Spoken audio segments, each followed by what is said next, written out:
Welcome to the Mind and Body podcast. I'm Ben John-Rose, and I'm here with Sarah. Oh, look at you! We got two names.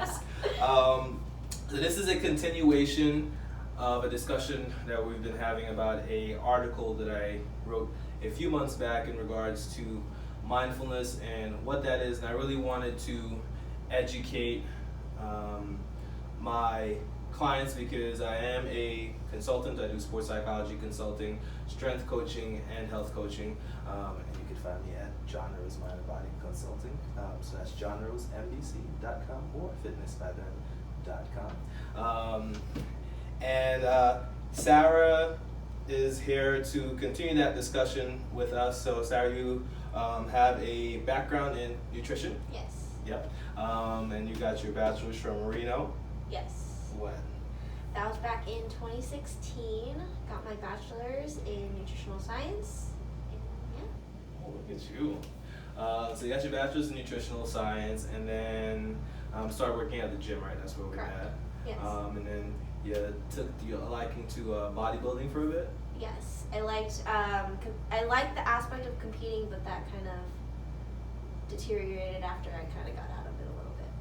Oh yeah, I mean, I just realized how much I loved pizza, and that was it for me. Yeah. I was like, because I had a coach too. You had a coach, I had a coach, and my coach was doing it remotely, and he was really good. He was giving me great stuff. Like my body transformed in that time frame. I think I had to be about like 185, maybe about. I think I was between like 6 and 7% body fat at one point. Ooh. However, you know how this goes. Yep. I never appreciated it when I was at that point because I kept looking at pictures of people who were competing, and I was like, I don't look like that. I've been doing it for this long. I need to fix this. I need to fix that. That's not good enough. I'm looking flat here. And I had like other people that would tell me, oh man, you're looking great. Just keep working. And I really couldn't get it at that time. Did you have a similar experience? Yeah, I mean, granted, mine was a lot shorter, but I just wasn't, it's a big commitment to make that I wasn't willing to fully give my all to. It was a sport that I really appreciated, and I just felt like it just wasn't meant for me at that time, but it is something that I definitely look forward to see like other people's physiques transform. But just for myself, it wasn't to get to that state. It was just to be healthy, happy, and just mindful of everything that I'm doing in life and learning as I go. I think for me, I always enjoyed training. I enjoyed working out. Like when I was in college, getting my bachelor's in psychology, I was also competing on the track and field team, and we would have these 5 a.m. practices, and you got to wake up at 4:30 because the bus leaves at 5. Right. And I would be excited because I knew the entire campus was sleeping. In my mind, nobody at that time was working harder than me or willing to work harder. And the idea of that excited me. Right. And I would go and I would lift in the afternoon. And I would still go and play basketball. Like a couple hours after that, I just enjoy any opportunity I have to compete. Excites me. Okay. It was the preparation that was the drag for me when it came to bodybuilding, Right. because I just got tired of eating. Because it was 220 grams of protein, Right. and 150 grams of carbs for the day. Exactly. No complex carbs after I think it was like 3 or 4 o'clock, and it was just stuffing chicken and broccoli in my mouth, and it has to be chicken breast. It's low in fat, high in protein, and just it was like, oh my god, this again. And it's straining. It was a mental fatigue. Yeah. And I think that's where we make our segue to mindfulness. And are you familiar with it? Are you familiar with what mindfulness is as a practice or a thought process before you read the article? Not really. I just kind of had the generalized idea of it just being kind of just focusing on what you're doing at that point and just kind of taking everything as it is, and just a learning experience from there. Mm-hmm. But before your article, I was just like, okay. I got scared for 2 seconds. I was like, wait, did I hit the record button? I was like, oh, this wouldn't be good if I didn't. Okay, so I feel as though mindfulness as a concept has been around for a very long time. I think that different people, different fields, divisions have placed it to a certain scope, and they've done research on it. So as you know, I'm working on my my PhD with an emphasis in sports psychology. So this is something I've come across in my reading. I've seen it with some of the German philosophers, but then I'm going to a Christian university, which is a unique aspect. So we are allowed to cite the Bible, and we're allowed to cite spiritual texts, and that was a part of my journey. And then I was introduced to metaphysics before that, and I was able to start putting those things together. I'm like, oh man, this comes from a lot of different places. And mindfulness, we all engage in it. The difference is, are you aware of it? Right. Because in the article I put that mindfulness could be as simple as going to Central Park and having your pumpkin spice latte. Okay. Because that is you, whether it's consciously or unconsciously, putting you in a space to say, hey, I need this break and this balance right now. And that's essentially what it is. And I like to bring it back to the self-determination theory. Are you familiar with that? I think so. Could you? Yes. So the self-determination theory is one of the principles in sports psychology, and it came from, I believe, I saw pieces of it in humanistic psychology, because that's what the class that I'm studying now. Right. I'm seeing pieces of it, and I'm seeing researchers with similar names, and I'm like, oh man, somebody quoted this to write that I read in this class. Right. Because that's what I like to do. I'll go look at the bottom of the document, and I'll see all the references and where they came from. And some of these articles are being written now are referencing research that was done in like 1926. Right. And to really get an understanding of where it's coming from, you might want to go back and glance at that initial 1926 document. Mm-hmm. So with self-determination theory, it's being able to balance. It's right. like standing in the center of a seesaw. You don't want to go too far on one side, you don't want to go too far on the other, or you will fall off. So if you are, I guess the best way to frame this is, if you're too overzealous, you're going to burn yourself out, because you don't get a reprieve, you don't get a break. You're right. so locked in on this one thing, and you're not making time for balance. Right. So you're never satisfied. And that's where I was with bodybuilding. Right. I wanted this so much. I wanted the results so bad that I was never happy. I never had a point where I was like, man, I'm in the best shape of my life. It was months after, when I look back at the pictures, and I said to myself, man, you never looked better before. Right. Oh, man, look, your upper chest was popping. Right. Look at how your shoulders capped. Yeah. And that's what stopping and having that balance, maybe not necessarily stopping, but pausing to have balance. Okay. And say, so here's a great way to conceptualize this. In Genesis, they talk about that's Genesis, the book of the Bible, Old Testament. They talk about how God created earth, essentially, and it was day one, there was nothing, and then there was light, and then there was water, and then he created the animals, he or she, whatever your preference is. I don't tell people how to formalize their spirituality, or I try not to. But he rested on the seventh day. Right. So that in itself is where you can find mindfulness in spirituality or a faith-based or a theological system, where it's like, hey, you need to have this one day set aside for you to reset, give thanks, have appreciation. Right. You know, if you're willing to give up 10%, you're acknowledging that this 90% that I made wasn't all because of me. Right. And that's the same thing in your success. Your success isn't, oh, I'm a bull in a china shop and I'm running through things. Your success also has part to do with your support system. Right. And the people that you put around you and the things that they say to you, how they say it, when they say it.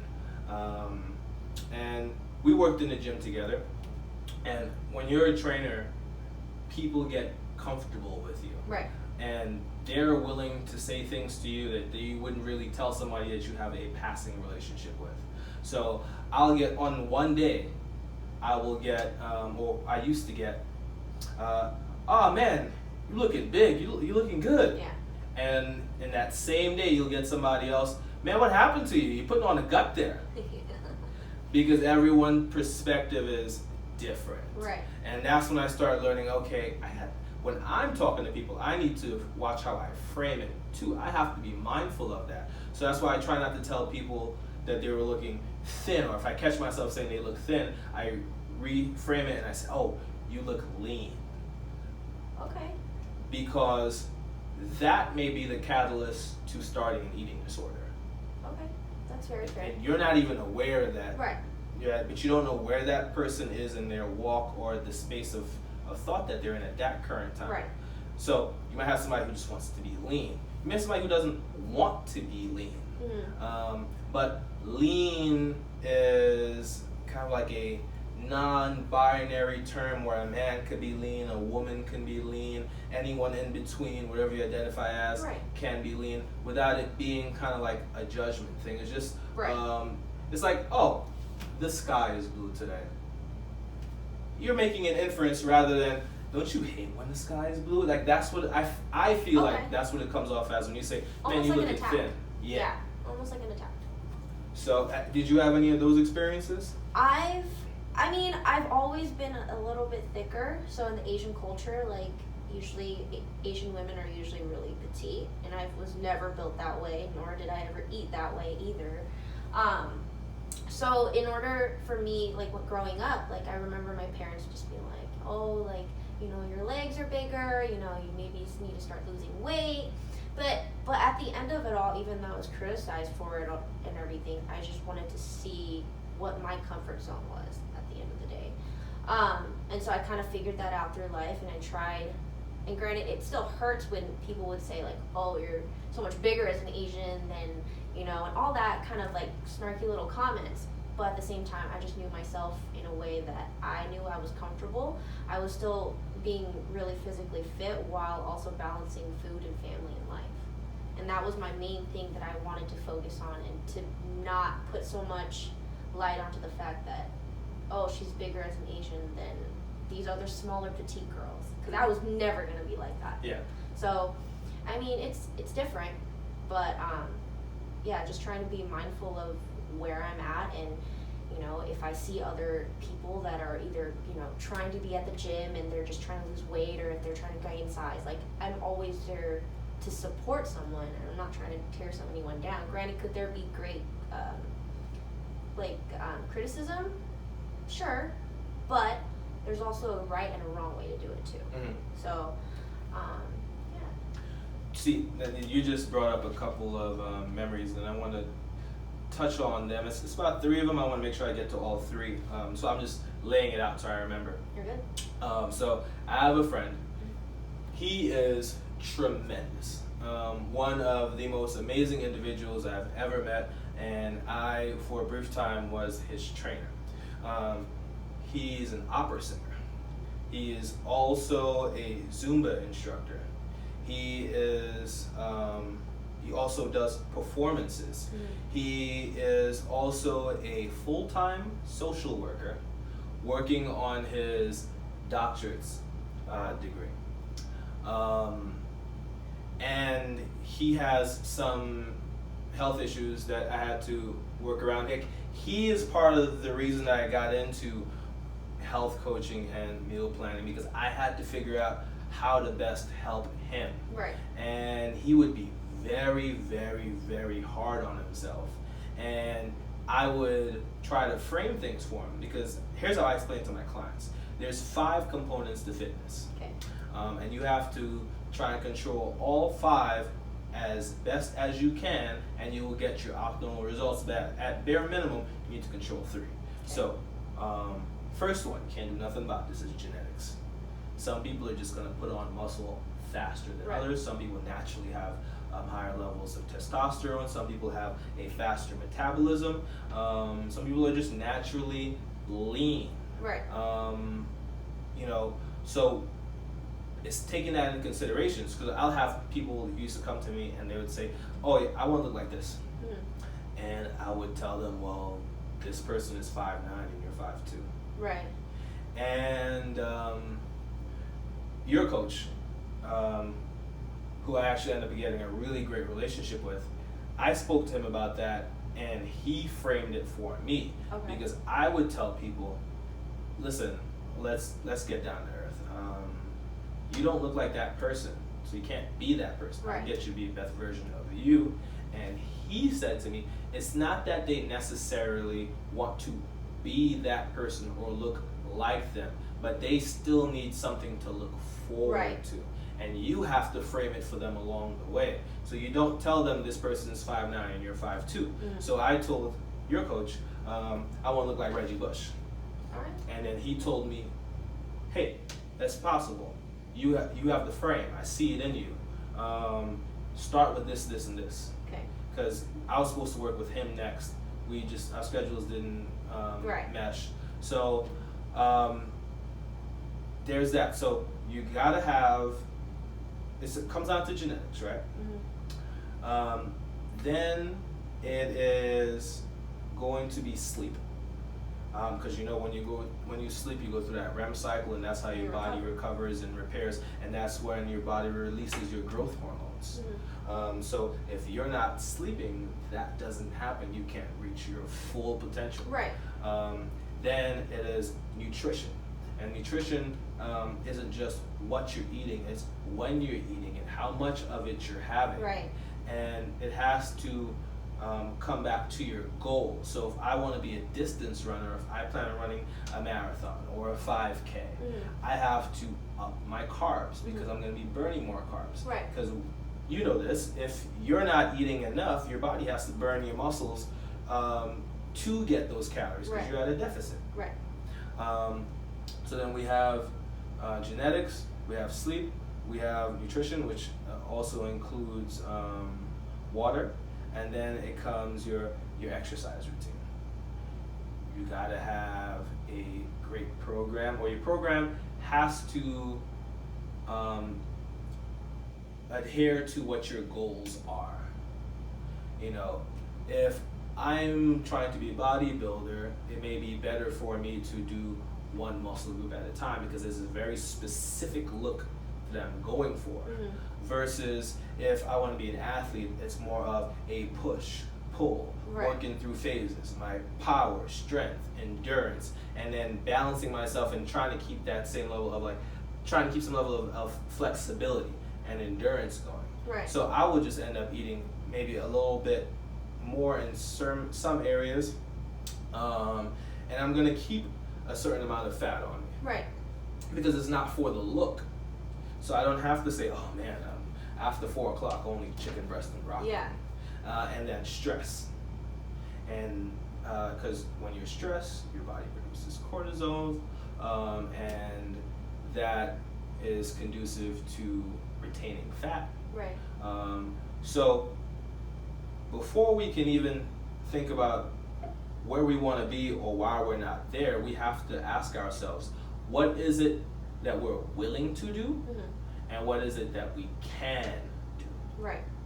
And that's what I always say to him. And I would tell him, I was like, hey, you're performing, you're teaching classes, you're working, and you're doing school. You may not look the way that you want to look yet, But once you get through this, you can put yourself in a position to get there. But right now, it's not necessarily realistic to expect to be there with the limited amount of time that you have. Right. You know, I know that I dedicate 3 to 5 hours to reading each day, and I'll do a little bit more on the weekends. Right. And I have to be realistic about what is it that I can do, or I'm able to do, or what sacrifices am I making in order to get this done. Right. So that's how I would frame it for him. Now, my next point, I'd have people in the gym that I would see, and I like to give people a little pick-me-up. And when I'm in the gym, I look at everybody's body. Mm-hmm. And I might see somebody who's been working out for a year or two. Right. We've never spoken, but I've seen how they've worked, the times that they've come in, Right. And their progression over that time span. And I might just come up to them and say, hey, your hamstrings look great. Mm-hmm. And I know that means the world to me, so I do it in return. I don't say, hey, man, you're getting big. Good job. Yeah. Or, oh, man, look at all that weight you lost. Yeah. Ooh. I say, hey, hamstrings are looking great. Something very specific. Right. Which they would know. Yeah. Mm-hmm. And that is how your circle or your environment affects you, because it's not just what someone says to you, it's how you process it and what that processing does to you. Right. When we're talking about, teams, it's not just the coach. The coach can only do so much. Right. It's what are the parents saying. Right. It's what are the teammates saying. It's how is that athlete wired. Right. Does that athlete want to be the best they could possibly be within themselves, and they're happy knowing that they went out there and gave everything that they had? Mm-hmm. Or do they want to be the best they could be for dad? Or do they want to be the best on the team? Right. Or the best in their neighborhood? Understanding how that person is wired determines on how you can motivate them, and what should be your essential tactic on what you're going to get out of them. Right. And in the first half of the podcast, we talked a lot about basketball, because you'll have guys that were amazing at the high school level. Right. Killer in college. They get to the NBA, and in 5-6 years, you don't see them anymore. Right. But the question is, what was their motivation? Was their motivation to provide from their families? Mm-hmm. Was their motivation to get the things that they thought they deserved? Or was it to compete at the highest level and be the absolute best that they could be? No matter what the motivation is, they didn't fail as long as they know how to frame it. Mm-hmm. I remember I watched the last lecture, Randy Posh, they had us watching in college. You ever seen it? No. Oh my God. It's phenomenal. So the last lecture is about this guy who's at this prestigious college, I think it's Carnegie Mellon. Mm-hmm. And the last lecture is usually for somebody who's really accomplished, and they get to have their last lecture and say, give like some words about their field and the experience and how they've gotten here. And his last lecture was about dreams. He passed away since he was diagnosed with cancer. Okay. And he was optimistic about, or he says he was optimistic about being able to beat cancer, but he wanted to leave something that his kids could enjoy and watch and get something from. And he talked about how all of his experiences culminated to him getting to where he was. About when he played football when he was young, and the lessons he learned from football. And he wanted to be a football player, a professional player eventually, but that didn't go his way. But he says, like, when he's in his office and he's thinking and he's stuck on a project, he starts tossing his football around, and that's get the juices flowing. And then he talks about not getting into the school that he wanted to get into, and how that impacted him, and all the things he got denied for, and how being denied for those things helped motivate him, push him, and ultimately got him to where he is, where he was turning down positions that he used to want. Right. But the experiences that he got from being turned down put him more in the direction of where he wanted to be. So Right. he developed a system that is similar to what we now know as The Sims. It was a virtual reality Oh, world. right. So it's kind of like the Sims game, but when computers were still plug the phone cord in and it makes that ridiculous noise and takes Yeah. forever to come up, and you have to have your Good little old AOL days. CD. Yeah, the kids don't know about this. So I think about that. I'm not sure if I remember my third point because these things happen. But for me, that's where mindfulness is. It is a balance, and I agree. it's wherever you want it to be, or Right. you can find it wherever you want. If you're a Buddhist monk, you have your own interpretation of mindfulness. If you are a Christian, you want to be Christ-like, and that's how your morals and your decisions are influenced, because you want this ultimate thing, and here's how you get there. Right. And if you're an athlete, you need to have a certain amount of drive with support, and it's about how you're wired up here, Right. your thought process, because you can burn out, but you can also become disengaged. Right. Which changes everything. Yeah, where you feel like you've plateaued and there's nothing left for you to achieve, or if you feel like, hey man, I'm just not going to get here. When you lose faith, and it's also about how you define success. Right. So it's, did you make the team? Did you not make the team? There's a lot of variables Right. to it. But at the end of the day, balance is what's going to be key. You want to work. You want to work intently. Right. You want to rest. Just like the 5 components of fitness is taking all those things into account. Mhm. I love watching Andre Miller. I think he's retired now. He was a basketball player, played for the 76ers, played for the Denver Nuggets. He had a slow game, but he was deceptively quick. Now, if you look on the other end of that, Russell Westbrook played on OKC, just got traded to the Rockets. He is 100 miles an hour the entire time, jump over you, run around you, run underneath you if he had the opportunity to. He's a firecracker. Both of them have or had successful NBA careers playing the point guard position. Right. But they played it different ways. So it's understanding, hey, my genetics takes me this far, but here's how I can make up for it. Or I have all the genetics in the world, how can I use that to my advantage? Right. How can I make this not just physical but mental? And that's the saying that you hear in sports a lot. It's 90% mental, 10% physical. Right. I don't know if the percentages quite work out like that, but it starts in between the ears. It's mind over matter at the end of the day. That it is. All right, we'll end it there.